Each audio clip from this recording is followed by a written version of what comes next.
Hey, what's up? It's Alberto Lombardi. Today I want to teach you the riff of I Hung My Head from Sting. I really love this song, so stay tuned. Let's dive in.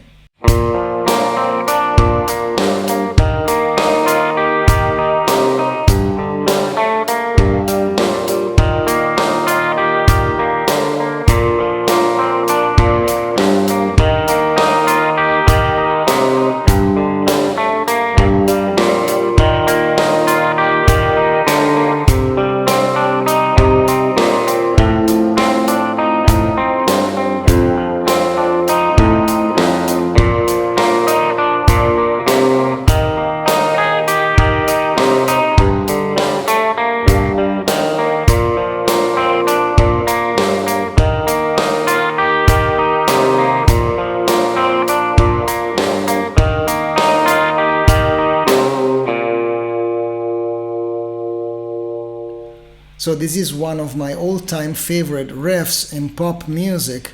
The song was released in 1996 and it is on the album Mercury Falling from Sting. I'm not sure if it was Sting or Dominic Miller who wrote the part. Maybe they did it together, they just tweaked it a little bit each. But it's such a great part. I know Johnny Cash did a version of it, a nice cover, but today we're going to talk about the original version from Sting. And as the original version, we're going to play with the capo in B flat. But everything I tell you, we'll be thinking as we were in A major, so it's easier to understand the chords. I've been playing this riff for a long time and sing on top of it, and a few days ago I wanted to see if I was playing it correctly, and I just found out that I was quite off in a few spots. So I went on the web to find as many videos as I could of Dominic Miller playing it to see how he could achieve such a fluid sound without any stopping in between the chord changes.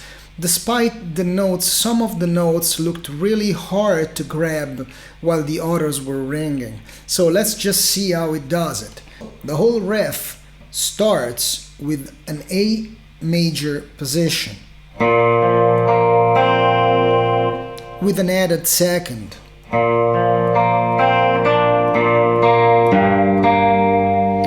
Then what he does, he removes the second finger and uses it to grab the low F sharp.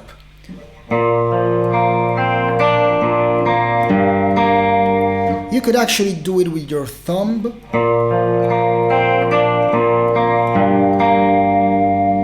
But I think the choice to make it happen with the second finger is to make it sound a little bit better. The thumb is risky.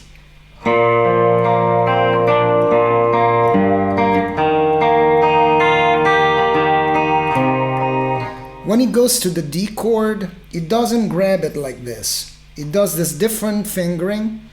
So he has the first finger free to hit the low B note when the chord will change again, like this.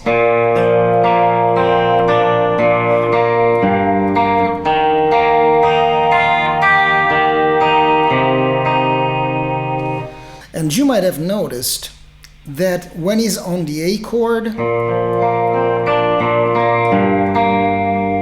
he has the A note ringing while the bass notes change. When he's on the D chord, he has the higher D note singing.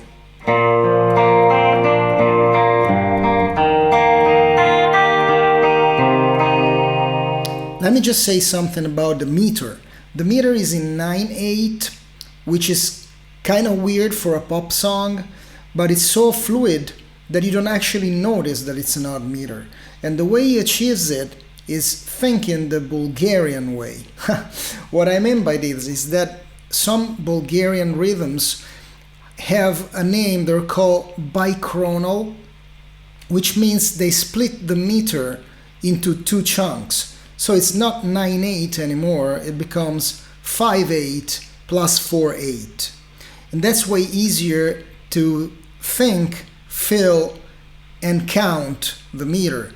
So instead of going 1, 2, 3, 4, 5, 6, 7, 8, 9, 1, 2, 3, which is kind of static, what we do is 1 2 3 4 5 1 2 1 2 1 2 3 4 5 1 2 1 2 1 2 3 4 5, which is way easier to feel, and you can actually spot this way of thinking by the way the bass moves. Tum, tum, tum, tum, tum. So it's tung, tung, tung, tung, tung, tung, tung. So we have a first part of 5/8 and a second part of 4/8 or 2/8 plus 2/8. Let me play these first two chords.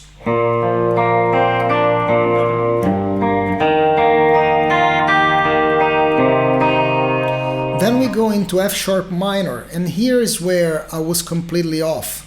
What he does, it's quite a movement. It's not a very static position, but it has some advantages. We can do it with the thumb, but doesn't sound quite right. If we do it like this, we have to remove some notes while we play, but still we get enough ringing.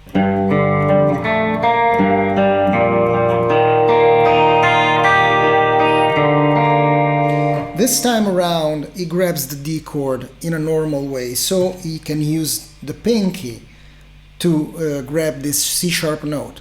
It's actually a D note, but remember, we're thinking in A major, but we have a capo on the first fret. So, then we go back.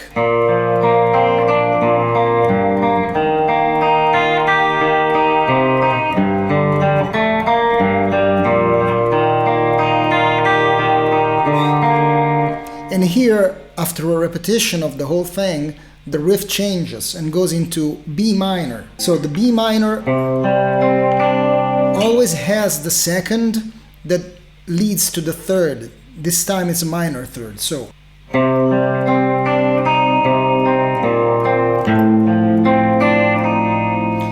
we keep on having this part singing.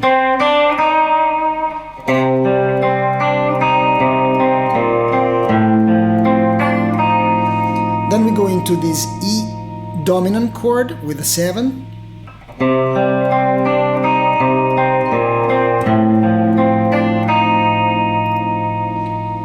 Then we go down, we have a first inversion of the chord because we have the G sharp on the bass.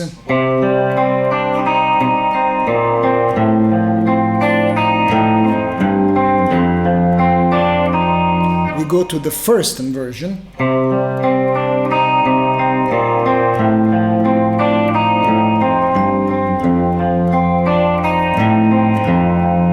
And the last time we do third on the bass, root on the bass, and then we go again on the A major chord, but we change it a little bit. We go, instead of going, we move from the fourth to the third instead of going up from the second to the third. And the bass as well goes up from A to B.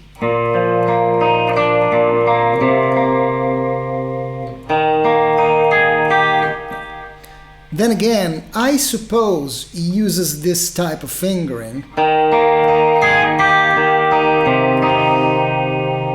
because we can again use the first finger to fret the B note, the low B note. But that's unclear because I couldn't find any footage showing what it does in this place. We might as well do this. It's a little easier. Especially because we have this fourth here too. Again, instead of going, we go, and then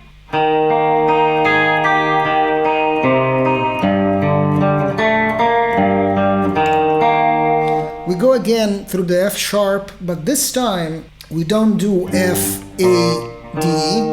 We do F, D, A, because the bass goes like this.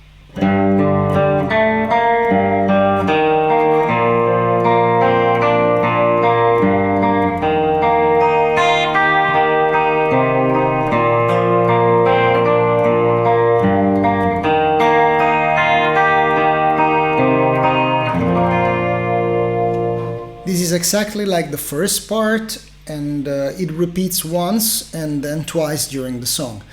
Well, the riff is finished, and I hope you enjoyed this little lesson. I just love this song. I think it's a perfect composition, a perfect blend of musical intelligence and simplicity and effectiveness. Thanks for tuning in. If you want to find the tab, you can find it at my website. And this is Alberto Lombardi. I'll see you soon. Ciao.